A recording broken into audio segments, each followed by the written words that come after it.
Hello! It's Papa Bear! Hello, Papa Ma'am. Bear Benji Paras. Talagang ang tangkad po niya.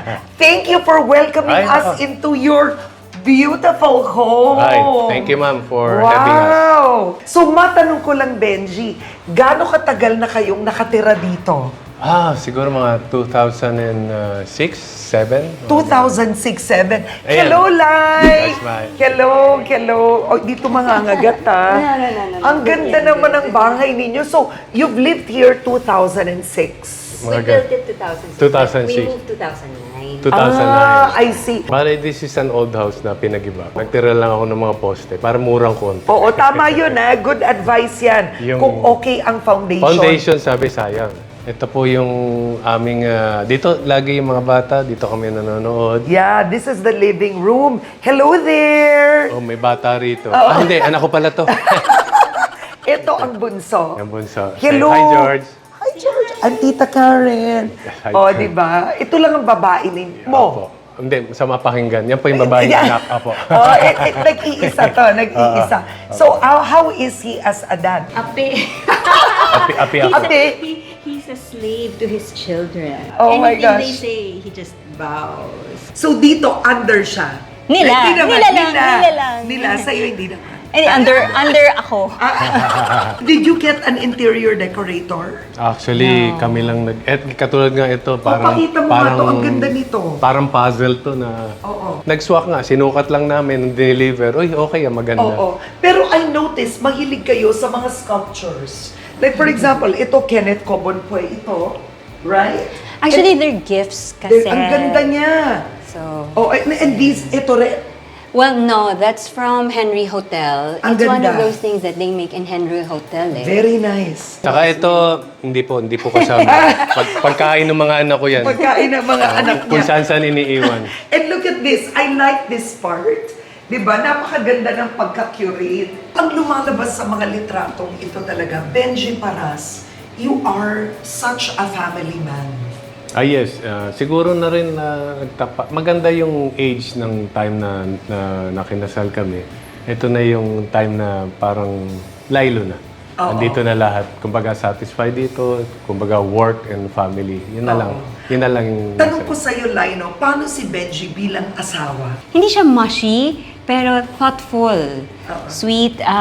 Hindi siya yung mga regalong ganito, regalong ganyan. Pero syempre, over the years, kasi we've been married for 17 years. Oo. na alam na 17 niya- years, pero 6 years together. 5. 5, o tinan mo. Mali ako So, 6 Hindi na ako sabi yun. ko. 17 plus 5 or yung Yeah. 5 na sa 17 na? No, plus. Plus. Wow, so Plus. technically, 22 years na kayo together. Yeah. Oo. 23 this year. Wow. Yeah. 23 years in the basketball and showbiz industry, that's not easy. Sa lahat ng temptations rin, lalo na sa industriya, no? What is the secret? Na-advise ko sa lahat, especially who wants to get married, sabi ko, be at the age 30. 30 or 35. At yung time kasi ngayon very, yung priorities mo, na binaba mo na eh. Oo. Hindi na marami, konti na lang. So, yun yung isang nakita ko. How did you know he was the one? Ang ganda kaya nila. Oh. Siguro yung dedication niya kasi sa relationship, sa family, tapos very hardworking. You know his history as a basketball player, so very driven. So alam ko naman na yun na yung path. Tapos, Pero hindi mo naisip na, nako, si Benji Paras yan. Ako, pakasakit ng ulo to. Baka ang dami kong kakumpetensya dyan. Kasi 30s na siya when we got married eh. So, I was just hopeful na tapos na siya doon. Okay na, cute. Ito yung mga aso. You have two now. Apo. Yes, Oh, yes, cute, yes. cute. Actually, we used to breed dogs. Oh, okay. So, Tas, pero we stopped na rin. mahirap rin eh. It's a commitment mag-breed ng dog. Monster Slam para kay Tower of Power. Sumabay ka pa! Unang-una, naisip mo ba na ito ang magiging takda ng buhay mo? You mean from basketball going to showbiz? Hindi, ma'am. Una kasi mahihain ako eh. Kaya lang of course, high school, andyan na yan. Yung mga barkadang makukulit, nadamay. And then, I like to watch comedy film. Hindi ko alam na mapipikon siya sa akin eh. Binibiro ko lang naman siya eh. Binibiro? Kilala kong kaliskis mo, oy. Lalo na yung mga panahon nila Tito Dolphy, Tito Panchito, and ayun na, yung mga era nila. So, yun yung nasundan ko. Pagpasok ko sa bahay mo kanina, this is your second family, you're very happy. You now have 3 children.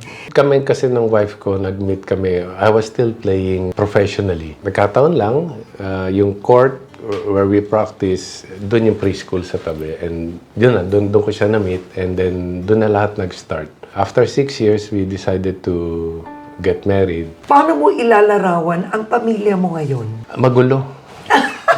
Magulo na masaya. Para kaming cartoons. Ako kasi hindi naman ako strict on dad. Pinaubaya ko na sa wife ko yun. I told my wife na I've been there, ako nag-alaga. So this time naman, sa'yo naman. So sa'yo yung pag may sa school, homework, lahat. Pero other than that, sa akin. Pero sa ating basta sabi natin, ito, this is your second chance at love. You've had 2 chances. Yes, yes. Palagay mo, bakit ito na ang talagang pamilya para sa'yo? Alam naman ng relationship, it's a trial and error.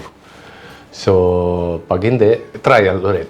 So, I'm just lucky na this time, second lang, okay na yung trial. Wala pang error so far. And palagay mo, why is it that it works this way now with Lai? My wife is a preschool teacher and also yung nagkakaintindihan kayo. Yung 6 years na pagkakasama namin before getting married, siguro that's the key.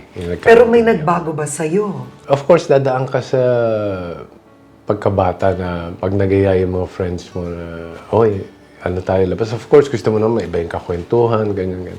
Pero this time naman, namimili na ako. I'm satisfied staying home. Would you say when you were younger, ano ba ang issue nun? Mabarkada ka? Hindi. Hindi naman. Kasi I was playing at that time. At seryoso ko ron. So, yun nga yung isa sa factor na maraming nagaya. Sabi ko, wala pang break eh. Basket pa eh. So, yun, nakaschedule. So, hindi rin ako mahilig lumabas. Kamusta ka sa mga anak mo?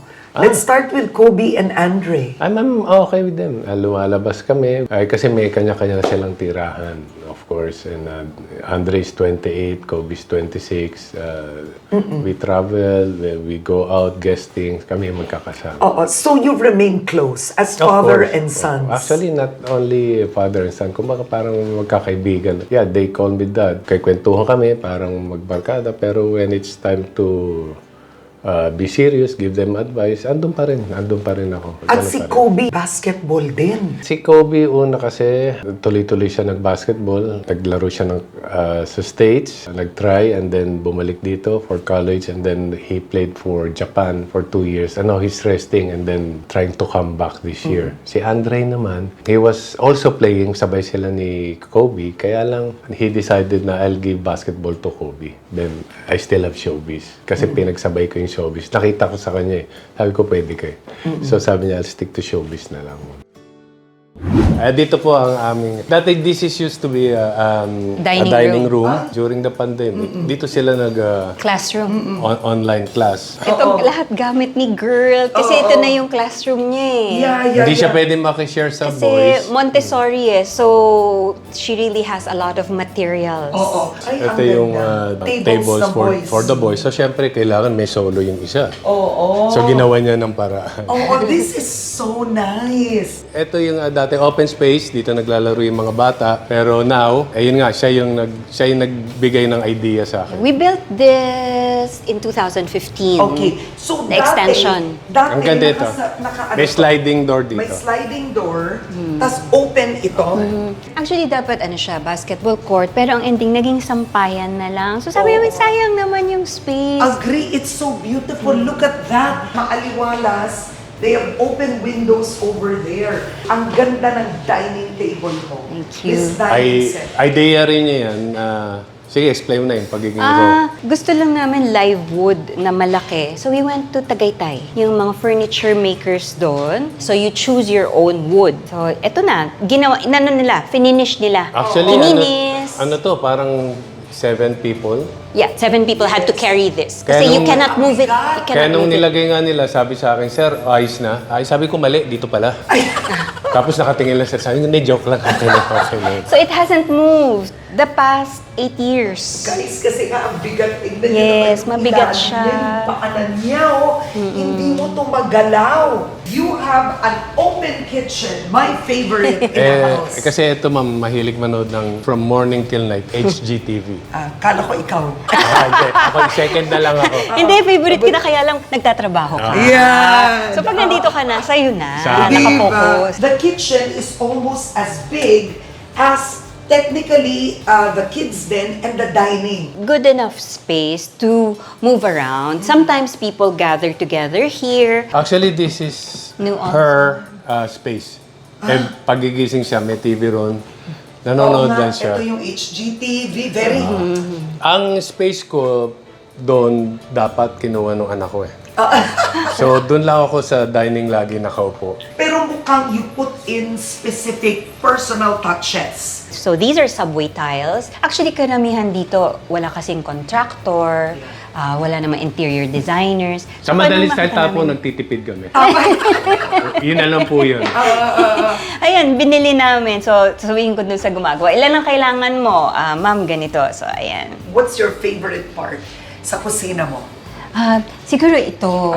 Kasi ito, butcher block ang tawag dito, di ba? So, this was customized also. Para at least ito, matibay. Matapunan, or magcha-chop ka, okay lang magasgas-gasgas ng konti, pero hindi siya masisira. Oo. Benj, alam mo, sa pinanggalingan mo no, na hirap, when you look at your life and you see your house, your investments, everything, how do you feel? Can't complain. Wala, ando na lahat. I'm very happy na I'm contented with this. He's not a proud person. Very humble. I always tell him, you have to believe in yourself more. Talaga? Yeah, you have to believe in yourself as much as we believe in you. Uy, Kasi minsan, Hindi. minsan hindi eh. Hindi eh. Inisip na parang hindi. Kaya mo. Kaya mo. Imagine si Benji Paras. Yes.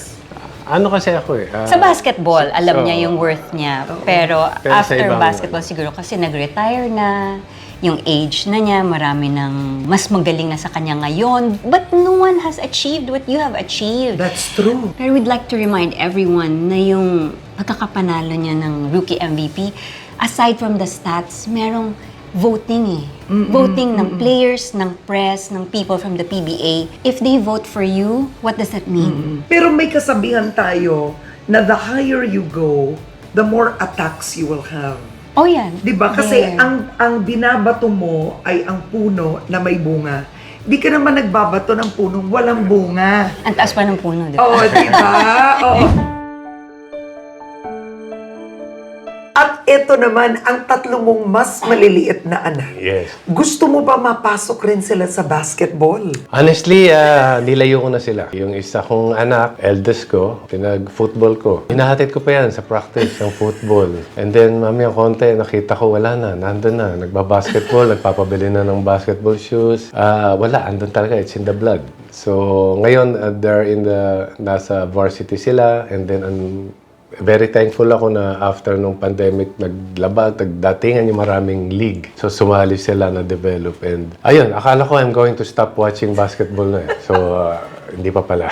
Pero may pangarap ka ba na iba para sa mga anak mo? Kasi Benji Paras, my God, 2-time MVP, right? Nakaka-pressure sa anak yun ah. Ang sabi ko sa kanila, let's see how far basketball will take you. You'll get a scholarship, why not? Pero sa amin ng wife ko, napag-usapan namin, no matter what happened, itong tatlong to, kailangan graduate.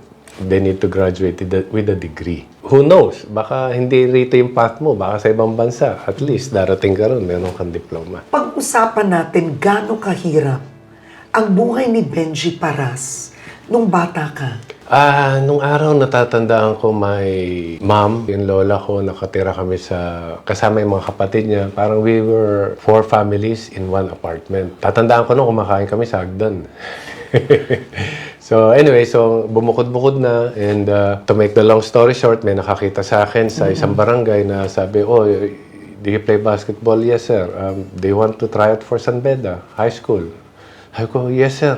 O sige, sige. Siyempre, of course, malilipat ka San Beda. Uy, napapanood ko to, NCAA. So, tuwan-tuwa ako. And then, nag-try out ako. And then, luckily, nakuha ko to play for the NCAA. I was only 13 at that time, first year high school. And then, sinabi nung coach, okay, so, naayos ko na, may pantuition ka, wala po, coach, sabi ko. So, sige, mag-enroll ka na, pumunta ka na sa cashier, pay the 500 pesos miscellaneous fee. Pagtingin niya sa akin, andiyan ka pa, wala po akong 500. Okay, bumunot sa wallet, sige na, bayaran mo na. Tapos, kumuha ka ng bumili ka na ng libro, yung mga kailangan mo. Pagtingin niya, andiyan ka, wala po akong pambiling libro, saka ano. As in, wala talaga. Usually kasi pag pumapasok ako, pamasahe lang and then may baon ako. That's it. So, hindi ko na alam kung paano ako na-enroll ng nanay ko. Tapos nabalitaan ko na yung isa sa classmate ko, yung dad niya, na very fan ng basketball, ng alumni. Siya yung nag-ayos from first year to fourth year high school, lahat ng expenses ko. Actually, pag tinatanong ako, sinasabi ko lang, it's destiny. Kasi ang nangyari niyan is I played for the NCAA, first year ko, nag-champion kami. And then, tapos sumali kami sa ibang liga, natapos yung fourth year ko, nakapag-champion kami. And then yung last 2 years ko, MVP ako. Tapos noon, marami schools na pumapasok mo ko. Nag-decide ako sa UP. And then, nag-champion ulit kami, making history after 47 years. Tapos tuloy-tuloy na yun. Nakuha ko national team. And then, after 3 years, nagpa-draft ako for the professional league sa PBA. Nakuha ko and then, nakuha ko yung first rookie MVP. Tuloy-tuloy na yung career ko. Nakatapos ako ng 15 years sa paglalaro. And then, kaya nga naisip ko na, yung iba kasi they're choosing their path. They wanted to be this. I wanted to be like that. Pero ako yung parang, yung basketball, no, dito ka. So, sila yung naglagay sa akin dito. So this is your man cave. Opo, sinasabi ng mga anak ko, Dad, ba't kailangan pa yung jersey ganyan? Sabi ko, yan yung reason. Ba't may bahay kayo? Ay, ang ganda rin yan ang reason, ba't may bahay kayo? Pag-usapan natin etong mga uniforme na nandito ngayon. Of course, ang San Beda. Ito yung unang team ko, high school. First year high school, San Beda. And that's my first jersey number. From San Beda, ano ang pangalawa? Sumunod itong UP. Ang number mo talaga is 14. 14, dyan na nag-start yung number ko. Kaso, nung nag-national team ako, I need to give way yung veteran player is using number 14. So, bumaba ako. 13 yung nearest. At di ka natakot nun kasi di ba minsan takot ang mga tao sa number 13? Hindi, lucky 13 yung nasa isip. Lucky 13. Okay. Buti na lang, hindi ko naisip yun. Anyway. So, eto. Sa mga naman dyan, ito yung amateur team. Itong Philip Sardines. Dito, actually, yung pinaka-sweldo namin. Dito ka unang sumweldo. As in, kasi pag sinabing amateur, sweldo na yun. Ibig sabihin doon, may sweldo ka na. Oo. At ito, allowance lang to. Anong taon to? When did you join? 86, 1986, guys. 15 years old pa lang ako noon. Magkano sweldo mo noon? 1.5. 1.5? 1.5. How many years were you here? Actually, lahat yan tatlo. Kasi from 86 to 86, 87, 88. Nag-stop ako noong 88. 89, nag-pro na ako. Oo. So, dito na nagsimula. 14 years ako naglaro Sa Pilipinas Shell. sa Shell. Paano nagbago ang buhay mo nung nag-pro ka na? Kasi pag pro, medyo iba na yung sweldo eh. So, parang doon ka na makakapag-ipon and then makakabili ka na ng bahay kung mag-iipon ka ng... Actually, hindi mo nang bibiling ka. Hindi mo sabihin, first year mo makakabili ka na. Kumbaga, yung contract mo, pwede ka na mag-loan. So talagang naging life-changing ang professional basketball. Blessing. Blessing. Napakalaking blessing. Lahat kasi to ladder yan eh. Oo. So, step by step lahat yan. Ito na yung pinaka-penthouse. Ang galing. Wala ka nang pupuntahan eh. Oo, sa pro. Kumbaga, narating mo na, then that's it. I played for Shell for 14 years and then parang ni-retire ako. Sabi ko, parang kaya ko pa. And then nagtanong yung San Miguel, gusto mo pa ba? Kasi yung isang player namin cannot play same position as yours. Sabi ko, why not? Kasi parang hindi ko And ilang taon ka nung nag-San Miguel ka nun? Pero mga 35. And 35 doon, retired ka na nun sa professional? Maaga because of my injuries. Okay. So after na playing for 2 seasons with them, parang sabi ko, I call it quits na. Siguro enough na dahil my kids are still playing. Parang I wanted to join them and play basketball with them. Okay, and eto naman, pakita Ayan. natin, memory lane. Ito po yung aking first 1989 MVP. At ilang taon ka nito? Pumasok kasi ako 20, pero in-award yan December, so 21 na ako nun. Anong pakiramdam mo when you look at these awards now? Nung, parang sa akin parang, oh wow. Yeah. Ganun lang lagi na, uy, nagawa ko. And ang sa akin is, ginawa ko ng hindi ko alam. Hindi ko alam na ando na pala ako. So, kumbaga parang nag-enjoy lang ako. Ito yung season na nanalo ako ng MVP at the same time, my first year. So, sabihin, ako yung Rookie of the Year. Oh my, at ikaw lang nakagawa nun. So far, ako pa lang. You made history that way. Actually, yes, not only that, but making history dun sa pagpasok ko ng UP. Looking back, anong pakiramdam mo ngayon? Ang sa akin parang perfect timing lahat. Worth it yung ginawa ko, yung hirap, and good decision. Okay, let's move to this. Ayan ang maganda. Oo. That's kita mo yung date. 1999. After 10 years, nag-MVP ako ulit. Wow. Yun. So, ito ang dalawa mong MVP. yes, 2 MVP sa pro. Amazing. Ito naman, Yan these yung are... dalawang All-Star MVP. Okay. At ito naman, yung last year ko sa amateur na nag-MVP ako. Alam mo, napaka-special. 1988, oh. Yan yung last year Yan, ko. nandito. Itong dalawa naman to sa taas. Ito yung aking third year and fourth year high school na last 2 years ko sa San Beda na nag-MVP rin ako. Pero ang touching ni Benja, talagang yung mga kahit student trophies niya nandito. Never mo nakalimutan yun, no? Hindi. Kasi yan yung reason kung ba't ako nandito eh. So ito medyo maano lang. Ito yung 25 greatest player na nakasama ako. Ito yung Hall of Fame na isa rin sa mga importante. Yeah. Ang tindi ng naging papel mo sa industriya ng basketball, the sport itself. Pero mahirap din, mahirap. Like sinabi sa akin ni Tito Abet Gidaben, isa sa mga sikat nating players, naging teammate ko siya. Ang sabi niya sa akin, enjoy ka ngayon dahil when you reach my age, you will feel everything. So actually, nararamdaman ko lahat. Na yung mga joints ko, lahat. Na yung mga tama nung araw na hindi ko naramdaman, bumabalik. So, yun lang. Oo, So, matindi epekto ng matindi. basketball. Yan ang effect. Kaya nga sinasabi ko, dapat ang athlete, you should get as much as you can. Mabayaran kayo ng tama. Oh, because it's not forever. Hindi yan forever, and then makatagal ngayon, after a while, mararamdaman nyo naman. Rado si Berhel Meneses dito. Benji Paras, may kasama pang foul.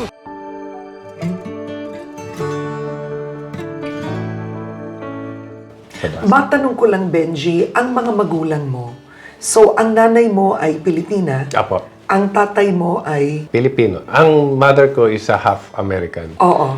Mas mahirap yung pinagdaanan ng lola ko dahil yung nanay ko is a GI baby. Pero ba't ganito ka katangkad? You are 6'4". My- For the record, no? Saan ang galing yun? Yung dad ko kasi is sundalo. Your father was an American. No, my grand. Your grandfather. So yung mother ko is half American. Then yung dad ko, pure Filipino. So 1'8" lang ako. I grew up without my dad kasi. So nung nakita ko siya, medyo matanda na. So siguro mga around 5'9", 5'10", ganun. So, naghiwalay ang mga magulang mo when you were small.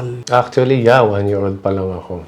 And how difficult was that? Actually, mahirap. Not only growing up without a father. Kasi lumaki ako, parang nalaman ko na yung dad ko pala is merong ibang family. So kami yung nasa labas na family. Ang sa akin parang wala. Nainisip kong wala yun. Pero there are times na magkakaroon ng mga program sa school. Tapos kumpleto yung family. So napapatingin akong ganun. Pero siguro for a few seconds lang. And then after nun, okay, wala. This is my life. So ito yung pinagdaanan ko. Parang yung mga kasama ko naman noon sa lugar namin, parang ganun din yung mga buhay. So parang for me, yeah, it's normal. Normal lang. So it's not a negative thing for me. Wala ka bang galit sa tatay mo noon when you were younger? Wala. Actually, nung time na naglaro ako sa UP na noon, actually pumupunta siya noon. Ang galit nga yung lola ko eh. Parang meron ka pang parang muka na pumunta. Ako hindi ko naintindihan lahat. Of course, bata pa ako. So sabi ko, dumalaw lang naman. So what's wrong? So parang sa akin, nothing personal. Pero sa kanila kasi sila yung nahirapan. Nung nagkita kami, sabi ko, birthday ko malapit na. And baka gusto mo sa bahay, kasama ko yung mga teammates. With your mom? Wala na, yung mom ko kasi nasa Australia na. Okay. Noong oo. time na yun with my ate and lola. Ako na lang mag-isa rito. Ay, nakalimutan ko pala sabihin. Third year high school, nagpunta yung mother ko sa Australia to work. Tapos kami na yung naiwan dito and then ako lang mag-isa. You were reaching out to your dad. Yes, nagkita kami. Punta ka birthday. Punta pa siya. Kainan, konting inuman. Sinami pa niya yung anak niya eh. Yun na matanda sa akin. Okay kami. Ano. And then after nun, hindi ko na siya nakita. Sabi ko, ano nangyari? So wala namang cellphone pa nung time na yun. Lalata edad ko. Wala pa cellphone nun. Ang Tumagal-tagal. lungkot naman nun. Yun nga eh. So sabi ko, paano ko makontakt? So anyway, so naging busy na rin ako. Of course, nagkaroon na ako ng pamilya, ganito, ganyan. So nawala na sa loob ko. And then year 2000, sabi ko, ba't lagi ko naalala? So sabi ko, so nag-try akong hanapin sa Caloocan yun. Tapos isa kong kaibigan, may na-hook up, ganito. Tumawag sa akin, sabi, Gina, yung tatay mo ganito. Binigay niya yung complete name. Ganito. Oo, nakita na namin, sabi niya. Oo. O sige, saan? Kaso, Brad, nakaburol. Sabi yung gano'n. So, sabi ko, ano? Nakaburol eh. Tapos kinuha ko yung others lahat, punta kami. Maliit pa, si Andret, si Kobe, nung dinala ko. Tapos sumalubong sa akin yung kapatid ko. Sabi niya sa akin, oh, ngayon ka lang. Hindi ko na sinagot. Nag-try ako. Tapos nagkita kami ron, and then, ayun, nakita ko. So, nandun, parang lahat, parang, sabi ko, parang sayang yung oras. Pwede pa sanang nagkasama kami kahit pa paano. Is that one of the regrets you've had in your life or may feeling ka na sayang yun? Ang sa akin, naging sayang, pero sa akin naging lesson. So, pag mayroon akong nakakausap, sabi ko, lalo na sa mga batchmates ko, sabi ko, make time kung buhay pa yung mga magulang nyo. Hindi nyo alam eh. Yung mga anak nyo, teach them to have time with you. Pero did that make you also a better father? Oh, yes. So, yun lang yung isa sa... Kumbaga parang, ano ba tawag dito? Aware ako lagi sa lahat nangyayari. Na parang, I need to wake up, I need to check kung ano yung asan okay sila, kung nasa bahay na sila. So, ganun lang. So, lagi ko lang sinasabi, dito lang ako. So, anytime may problema kayo. Whether nakakatawa yan or nakakaiyak.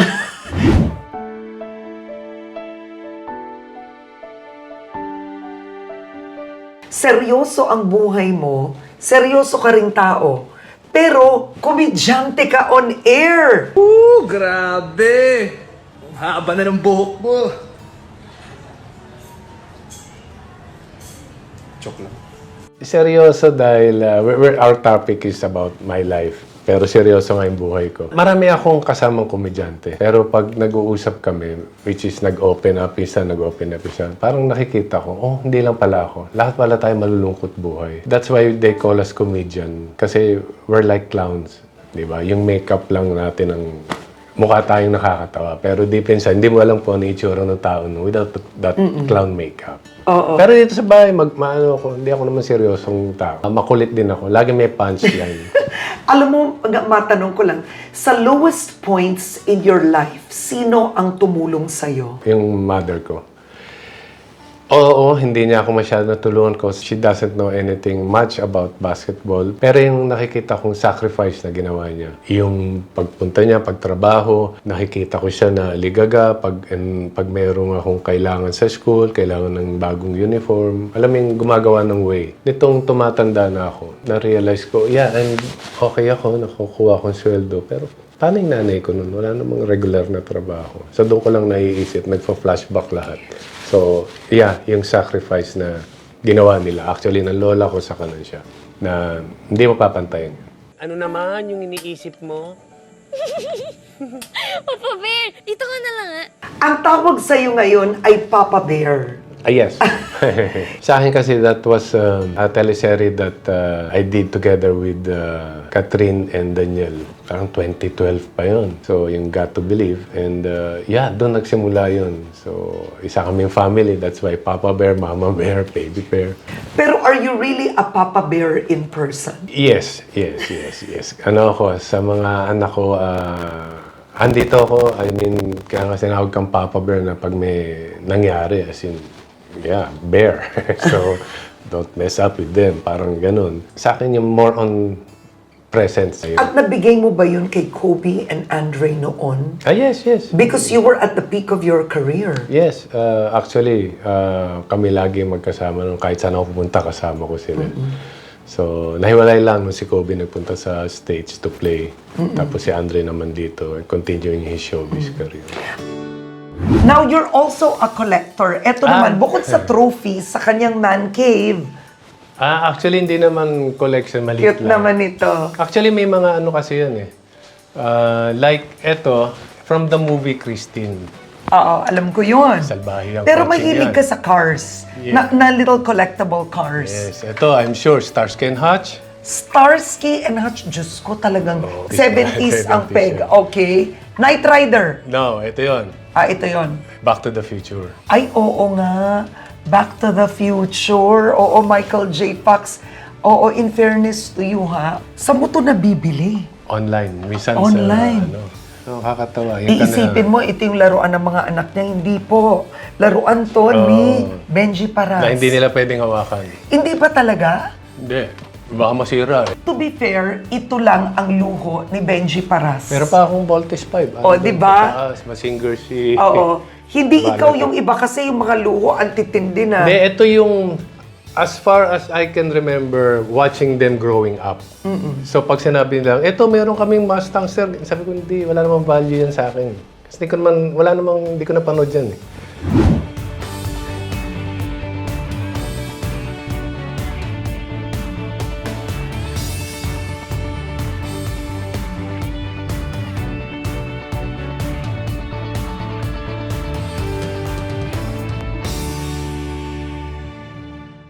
Sa lahat ng awards mo sa buhay, you have MVP awards here. What do you consider as your biggest achievement? Ang sa akin siguro is ang the best na nangyari sa akin is yung natawid ko yung lahat ng mga problema dumating sa akin. Maliit man o malaki, naitawid ko together with my family. Sa akin yun na lahat. Hindi lahat ng basketball player nagtagumpay tulad mo. Siguro anong mensahe mo sa mga basketball players na sikat ngayon? Basketball is not forever. Actually, sa lahat. As long as you're earning, you're hot, parang make the most out of it, invest your money wisely. More on looking sa future. Especially now if you have kids. Ganun. Kaya sa akin, ganun eh. Meron ka bang biblical verse? Well, yung sinabi lang nung mother ko sa akin, isa lang naman yung verse na sinabi niya, I can do all things through Christ who strengthened me. Yun lang yung alala ko kasi madaling memorize yan. Totoo. Mahirap. Yung iba, yung Psalm 23, andyan lang, ang haba. Yun lang yung pumapasok. And yung sinabi mo kanina, komedyante ko, masaya sa TV, pero marami akong problema na pinagdadaanan. Kaya nga, there are times na dumating sa point na, uy, ito na lang yung pera sa bangko. Ang tagal kong walang trabaho. And then, nakaloan yung bahay. Tapos, so, tawid-tawid lang, mga guestings. Tapos, samayang konti, tumawag yung bangko. Oh, paid na yung bahay mo. Ha? Tululuha ako, sabi ko. Yun nga, I'm so happy and natatawid ko.